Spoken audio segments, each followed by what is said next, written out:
Do you struggle to maintain balance in your life and still sell a ton of homes? Or maybe you just don't know how to get to the point where you can sell a ton of real estate and become a top agent. There are a few habits that top producing real estate agents use in their day, in their business, in their life to have the type of success that you probably want to have in your business. The industry is not going to tell you how to become a top producing real estate agent. In fact, the industry is stacked against you.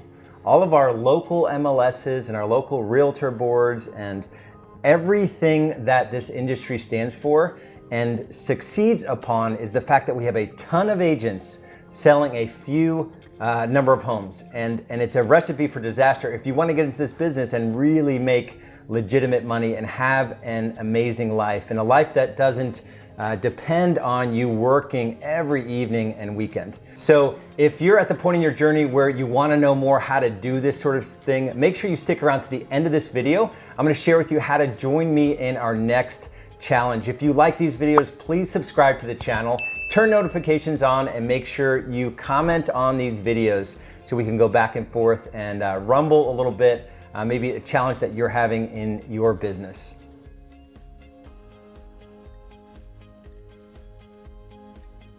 When I look back and I think about my business growth journey, you know, I got into real estate in 2007, new from corporate America, had a corporate job, never sold anything before. I'd never figured out how to market myself before. I was really sort of fresh to this whole concept of, you know, creating income out of thin air, essentially. And, you know, the journey for me to top producing agent status, it actually happened in my first 10 months in the business. I sold 27 homes in my first 10 months in the business, and instantly I was in the 1% of agents in my market. The challenge was I was losing my mind. I was spending way too much time in the business, and I was super stressed all the time, and I didn't have a whole lot of money to show for it at the end of the year because nobody taught me the models that I needed to know around finances to be able to do it at a profitable level. And so I want to dig into the three habits that top agents, myself included, with all the failures that I experienced in those early days, top agents that I've talked to across the country, and also our most successful members over the years since 2013 when we launched Real Estate B School. And so number one is that top agents have a plan and they work that plan.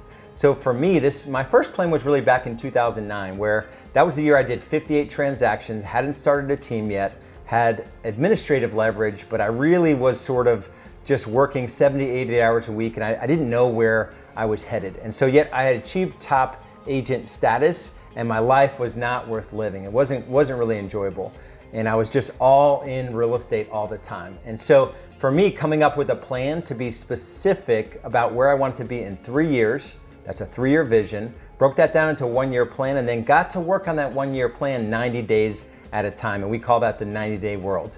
And so if you don't have a plan, the chances that you'll be a top agent, the chances that you'll be top at anything without a plan are really slim. So make sure you have a plan. Number two is make sure you're spending your time on the things that are most dollar productive. We call these dollar productive activities, or DPAs. In real estate, if you're selling homes and you're not building a team, and just straight up real estate, there are 4 things that'll get you busy and get you paid and have you working less hours if you focus most of your time on these 4 things. It's PLAN, prospecting, lead follow-up, appointments, and negotiations. So prospecting for new business, lead follow-up on all the business that wasn't ready to transact when you prospected for that new business and you made that first contact. Appointments are new consultations with buyers and sellers, people that you're presenting your services to. And negotiating contracts, that's the initial negotiation to get a buyer under contract or to get a listing under contract. So PLAN. That's the second tip or trick or habit of a top agent. The third is the fact that we think in systems and we think in leverage. And so if there's a task that you're doing that's repeatable in your business, that you could build out the system and hire someone to run that system,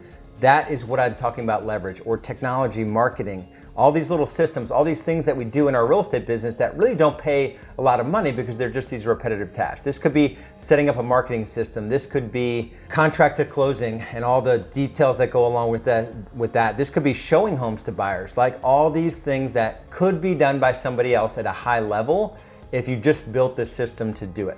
So number one was have a plan, right? We're rudderless if we're not going in a specific direction. Number two is to focus on dollar productive activities. And number three is to make sure you use leverage and identify points in the business where you could leverage your time. So if you're at the point in your business growth journey where, it's hard, maybe you don't know how to scale, maybe you can't get busy enough in a week, or maybe you're working too many hours where you just wish there was some community that you can surround yourself with. We have a challenge coming up where we teach you exactly what to do to scale your business without scaling your hours. Just go to rebschallenge.com. That's Real Estate B School, rebschallenge.com. And if you like the channel, make sure you subscribe, turn on your notifications, make sure you comment as well. We'll see you at the next video.